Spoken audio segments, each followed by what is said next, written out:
There is a photograph in almost every American household. A kitchen table, sometime in the 1960s, a roast chicken, green beans, bread made from scratch. Look closely at that table. Notice what is missing. There are no labels, no barcodes, no claims about heart health. It simply was food.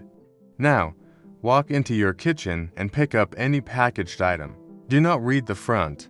That is a masterpiece of marketing psychology. Read the back. Count the chemicals that never existed in your grandmother's kitchen. Something happened between that photograph and what you are holding. Over the last 50 years, the fundamental chemistry of the American food supply was systematically dismantled and rebuilt, not for your health, but for shelf life and profit margins.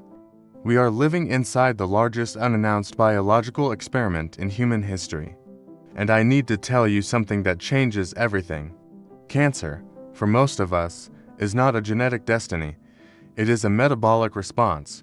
It grows in the environment we have been carefully constructing for it, meal by meal, every single ordinary day. We begin this process not with a chemical you cannot pronounce, but with something sitting in your refrigerator right now. Something you probably gave to your children, believing you were doing the right thing, because the label told you it was natural. Number 7. The liquid illusion and the digestive fire. Think about the modern American breakfast. We are told to start the day with a glass of fruit juice. The carton shows a beautiful, dew-covered orange or a pristine apple. It says 100% vitamin C or no added sugar. You pour a glass, thinking you are drinking vitality, but I want you to look at what is actually happening inside your biology the moment that liquid hits your stomach. When you eat a whole apple, you are consuming fructose. Yes, but that fructose is locked inside a complex matrix of dietary fiber. Your body has to work to break it down. The sugar enters your bloodstream slowly, steadily. Your liver handles it with ease. When you drink a glass of commercial juice, even the expensive ones, that fiber has been completely stripped away. You are drinking a concentrated, liquid dose of fructose. Without the fiber to act as a brake, that sugar hits your liver like a freight train. Your liver cannot process that volume of liquid energy all at once. So, it does the only thing it can do to protect you. It converts the excess sugar directly into triglycerides, storing it as visceral fat. The hard, toxic fat that wraps around your organs and constantly secretes inflammatory signals. You are quietly building a fatty, inflamed liver, all while believing you are drinking health. But the damage does not stop at the liver. It continues in your stomach because of a habit almost all of us have: drinking large volumes of liquid during our meals. Your stomach is a chemical furnace to break down the proteins you eat and extract the nutrients that keep your immune system vigilant.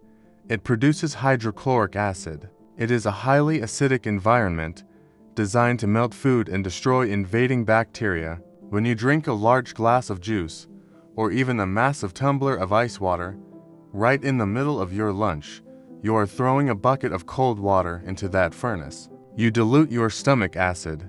In medicine, this is called induced hypochlorhydria. Without strong enough acid, the food you just ate is not properly digested. It sits, it ferments in your gut. It creates gas, reflux, and chronic, low-grade inflammation. Worse, it prevents your body from absorbing the vital nutrients it needs to repair cellular damage. You are eating, but your cells are starving. The reversal for this costs absolutely nothing. In fact, it saves you money. First, stop drinking your fruit. Fruit was designed by nature to be chewed. Buy the whole fruit, eat it. Let the fiber do its job and protect your liver. Second, change the rules of your dining table.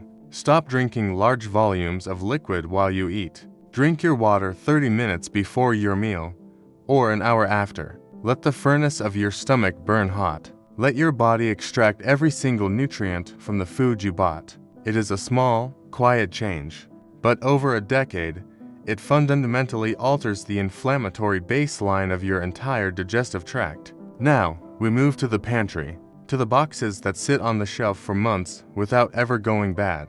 Number 6. The petroleum preservatives. There is a strange comfort in a well-stocked pantry. Boxes of cereal, crackers, and snacks that seem to last forever. We open a box of crackers we bought 6 months ago, and they are still perfectly crisp. We do not question it. We just accept it as a modern convenience. But food, real food, is supposed to decay. It is supposed to go bad. If bacteria and mold do not want to eat it, you have to ask yourself why you are eating it. To keep those crackers crisp for 2 years, the food industry uses synthetic antioxidants. The most common are BHA and BHT. You will find these acronyms buried at the very bottom of the ingredient list on thousands of common American snacks. What the label does not tell you is that BHA and BHT are derived from petroleum. In the factory, their job is to prevent the oils in the food from oxidizing and going rancid. But once they enter your body, their behavior changes. The National Institutes of Health has classified BHA as reasonably anticipated to be a human carcinogen based on animal studies where it triggered tumor growth in the forestomach. These chemicals act as endocrine disruptors. They mimic your body's natural hormones, confusing the delicate signaling system that tells your cells when to grow, when to rest, and when to die. Many European countries looked at the same biological data and banned BHA and BHT from their food supply completely. But in the United States, they remain perfectly legal, classified under a loophole called generally recognized as safe. You are eating preservatives designed to extend the shelf life of a cardboard box, at the direct expense of the shelf life of your own cells. The reversal here requires you to become ruthless at the grocery store. You do not need to memorize a chemistry textbook. You only need one rule. If you turn a box around and you see an acronym you do not understand, you put the box back. You are not a dumping ground for industrial chemistry. Choose the foods that will eventually spoil, because food that spoils is food that is actually alive. We need to pause before we continue down this list, because everything we have discussed so far, the liquid fructose, the petroleum preservatives, has been about the food itself. But the next item on our countdown is not an ingredient. It is the invisible architecture that holds the ingredient. It is something you touch every single day, and something you probably put in your microwave last night. Number 5. The plastic Trojan horse. Think about how we store and heat our food today. We buy soups in plastic tubs. We buy frozen dinners in plastic trays. We take our leftovers from the restaurant in a plastic clamshell, and the next day, because we are tired and hungry, we put that exact same container directly into the microwave. We press a button, wait 2 minutes, and eat. We are so focused on the convenience of the meal that we completely ignore the physics of the container. When you apply microwave radiation and heat to plastic, the molecular bonds of that container begin to break down. It does not melt into a puddle, so it looks perfectly fine to the naked eye. But at the microscopic level, it is shedding thousands of microplastics and chemical plasticizers directly into your food. The most famous of these is BPA, but even the plastics labeled BPA-free simply use chemical cousins like BPS, which operate in the exact same way.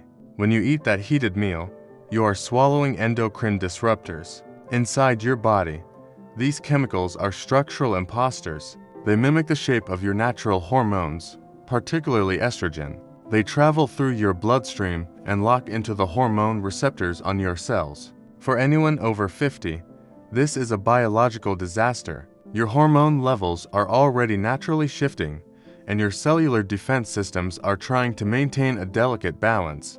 When you flood your system with synthetic estrogens, you confuse the signaling network that tells your cells when to grow, when to rest, and when to die. In oncology, hormone-driven cancers, like certain breast and prostate cancers, thrive in this exact environment of endocrine confusion. You are not just heating up yesterday's dinner. You are marinating it in synthetic hormones. The reversal for this is a one-time decision that protects you for the rest of your life. Never, under any circumstances, apply heat to plastic. If you buy a frozen meal, take it out of the plastic tray and put it on a real ceramic plate before you heat it. Go to the store this weekend. Throw away the stained plastic containers you have been using for a decade and buy a set of heavy glass storage bowls. It is a small financial investment that instantly removes a massive, daily source of biological friction from your life. Now, we move from the container to the ultimate deception, the thing we consume when we are actively trying to be healthy. Number 4. The zero-calorie illusion. I know exactly how this happens. You step on the scale, or you get a blood test back from your doctor, and you decide it is time to make a change. You know sugar is bad, so you do what the marketing tells you to do. You switch to the diet soda. You reach for the pink, blue, or yellow packets at the diner. You buy the yogurt that proudly says zero sugar on the label. You think you have outsmarted your biology. You get the sweet taste, the comfort, the dopamine hit, but you do not pay the caloric price. But your biology is ancient, and it cannot be tricked by a laboratory. When you consume an artificial sweetener, whether it is aspartame, sucralose, or saccharin, the sweet receptors on your tongue send a massive signal to your brain. Your brain says, "Sugar is coming." It signals your pancreas to prepare for the incoming energy. But the energy never arrives. The glucose never shows up. This creates profound metabolic confusion. Your body is preparing for a digestive process that never happens, which often drives your blood sugar down and makes you intensely hungry for real carbohydrates an hour later. But the real damage, the damage that builds the environment for disease, happens further down in your digestive tract. These synthetic sweeteners are not recognized by your stomach acid. They pass through your upper digestion completely intact and land directly in your colon. Your colon is home to trillions of bacteria that make up your microbiome. This microbiome is the headquarters of your immune system. When artificial sweeteners hit this delicate ecosystem, they act like a targeted pesticide. Clinical studies have shown that just a few days of consuming artificial sweeteners can decimate the populations of beneficial bacteria in your gut.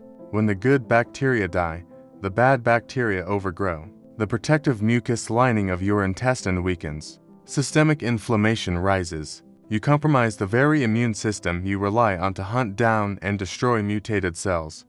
All because you wanted your coffee to taste sweet without the calories.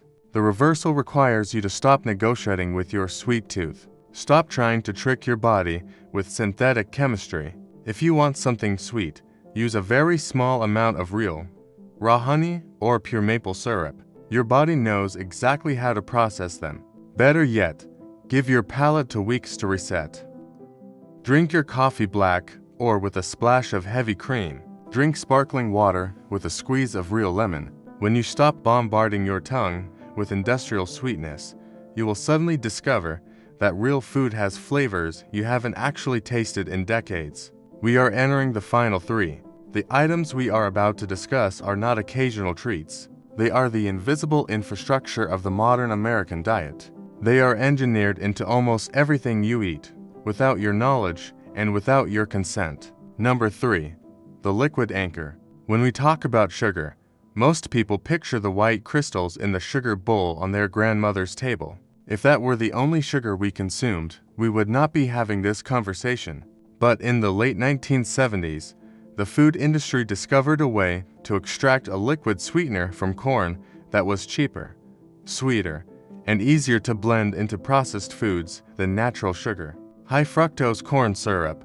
It is in your sandwich bread. It is in your salad dressing. It is in the ketchup you give your grandchildren. It is the anchor of the modern grocery store, and it behaves inside your body in a way that natural glucose does not.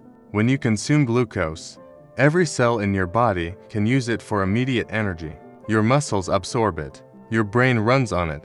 But fructose is different. Fructose can only be metabolized by one organ, your liver. When you consume a processed meal, you are sending a massive, concentrated wave of liquid fructose directly to your liver. Your liver cannot process that volume of energy. It becomes overwhelmed. To protect you, it converts that excess fructose into triglycerides, storing it as visceral fat. This is not the soft fat just beneath your skin. This is the hard, dense fat that wraps around your organs. And visceral fat is not dormant. It is a biologically active endocrine organ. It operates 24 hours a day, secreting inflammatory cytokines into your bloodstream. It creates a state of chronic, systemic inflammation with no off switch. It suppresses the genes that protect you from tumors, and it promotes the growth of new blood vessels that feed mutated cells. You are not just gaining weight, you are building the precise internal architecture that disease requires to take hold and thrive. The reversal is absolute label literacy. You do not need to give up sweetness, but you must refuse the industrial syrup. If you turn a bottle of salad dressing or a loaf of bread around and see high fructose corn syrup in the ingredient list, put it back. It is not a staple. It is a chemical experiment. Before we move to number 2, I want to pause for a moment. If you are finding value in this conversation, if understanding the actual biology of your body gives you a sense of control rather than a sense of fear, I invite you to subscribe to the channel. We do not do quick trends or 30-second fads here. We look at the science of aging with dignity every single week. Now, let us look at the chemicals that hold all of this processed food together. Number 2, the intestinal detergent. Think about the texture of modern food. Think about a commercial loaf of bread that stays impossibly soft for 3 weeks. Think about a bottle of creamy salad dressing where the oil and the vinegar never separate. Think about the smooth, velvety texture of commercial ice cream. Food does not behave this way in nature. Oil and water separate. Bread goes stale. To force these ingredients to stay together on a shelf for months, the industry uses synthetic chemicals called emulsifiers. On the label, they hide behind names like polysorbate 80, carboxymethyllus, or carrageenan. In the factory, their job is to bind water and fat.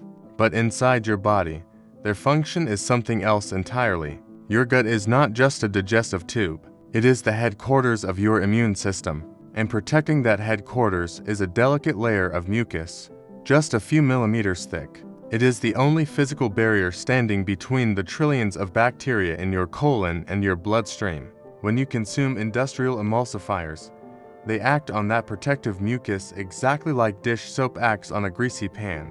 They are detergents. They gradually dissolve and wash away the protective architecture of your intestine. As the mucus thins, the bacteria in your gut begin to migrate toward the intestinal wall.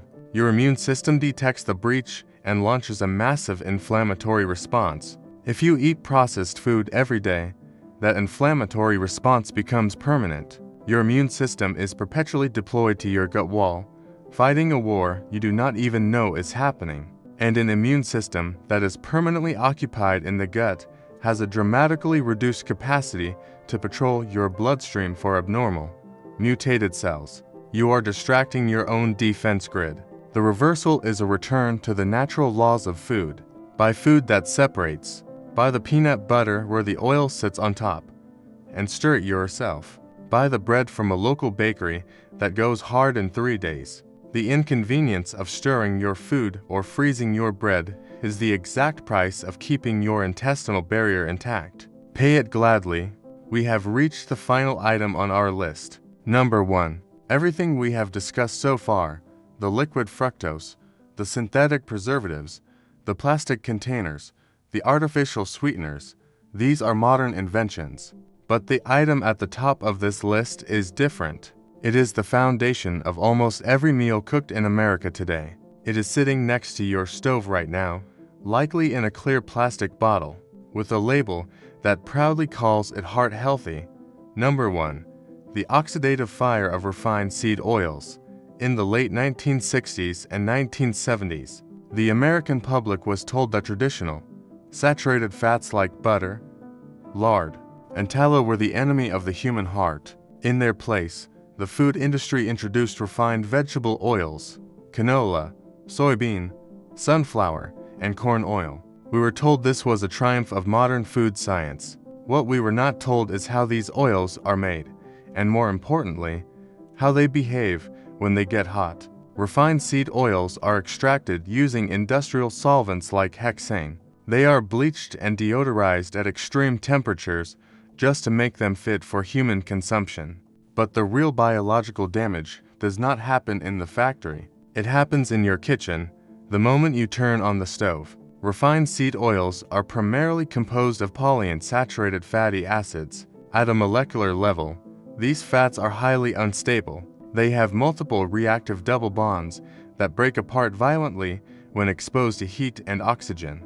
When you pour that clear oil into a hot pan to saute your vegetables or cook your eggs, a chemical process called lipid oxidation begins immediately.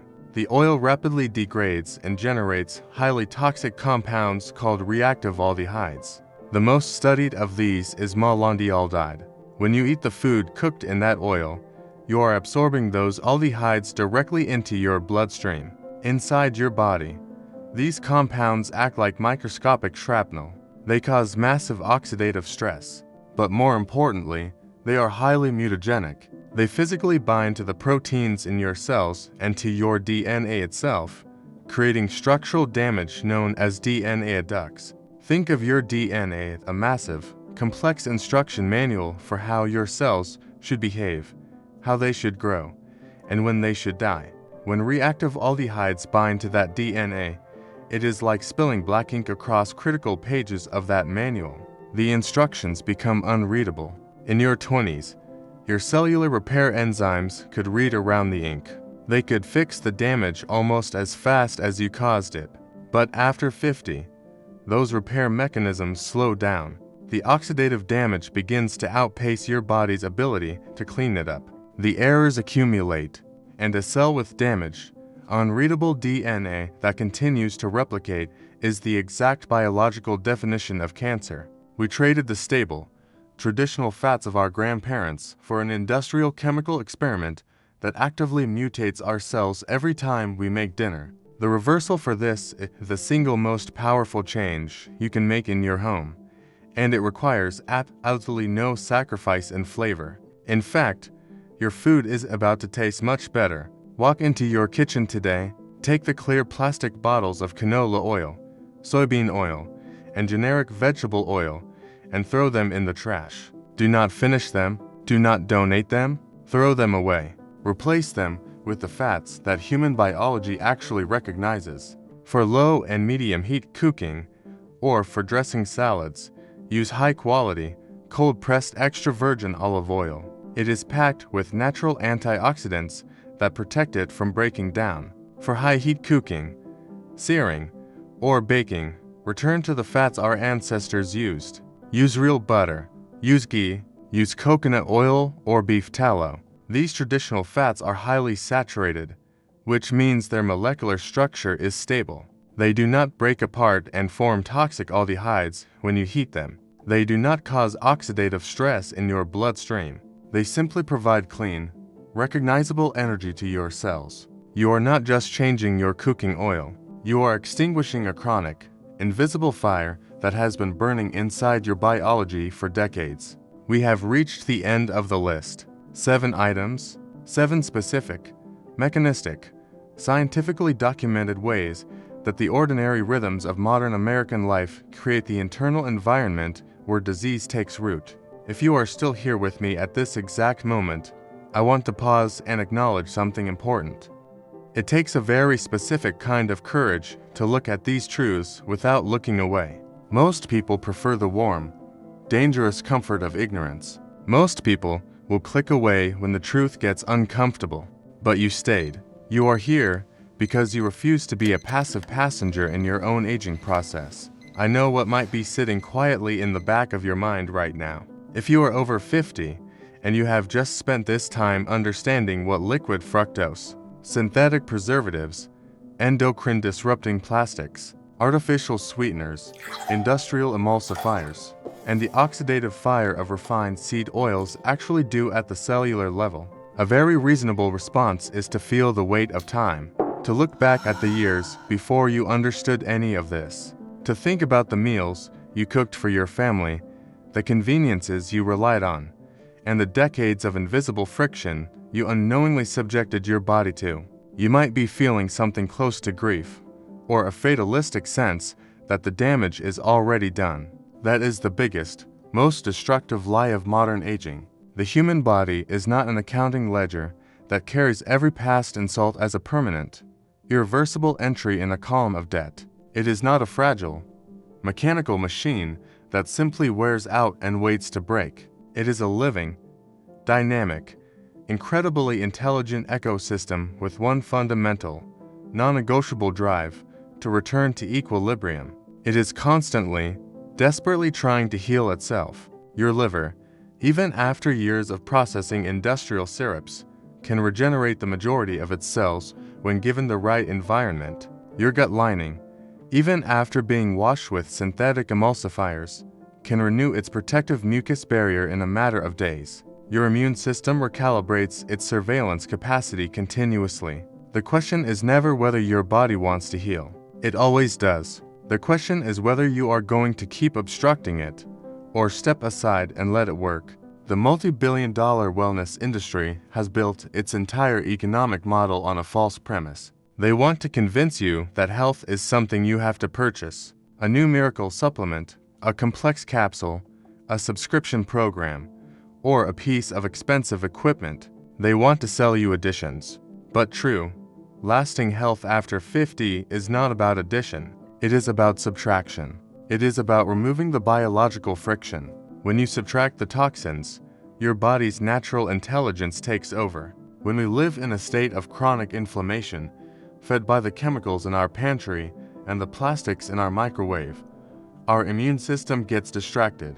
It is too busy fighting the daily fires we are starting with our lifestyle to patrol for the real, existential threats. By implementing the simple, practical reversals we discussed today, you are essentially giving your immune system its focus back. You are letting the guards do their job. We are living longer than any generation in human history. Medical science can keep our hearts beating for 8 or 9 decades, but there is a massive, heartbreaking difference between lifespan and health span. Lifespan is just a metric. It is just the number of years you are breathing air. Health span is the number of years you are truly, vibrantly alive. Make no mistake, independence is the single most valuable currency you have in your later years. The 7 items we counted down today do not just threaten your lifespan.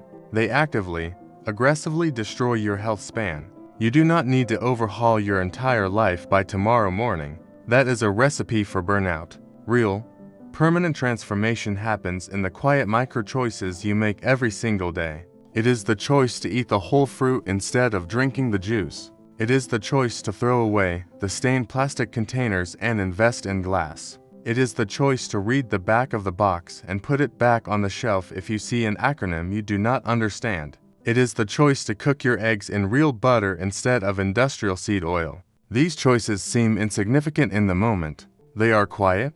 They do not make headlines.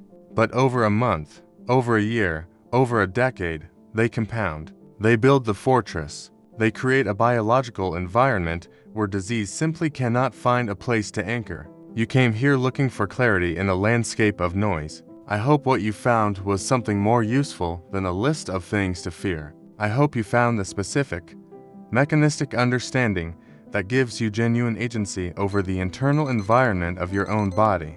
The biology is yours. The decisions are yours. The ground you build from here is yours to choose. If this video gave you even one piece of that clarity, I invite you to subscribe to the channel. Leave a comment below and tell me which of these 7 items you are going to remove from your kitchen first. Your response starts the conversation that helps everyone watching alongside you. And finally, share this video with someone you care about, because this information belongs to the people who need it, and most of them are not looking for it yet.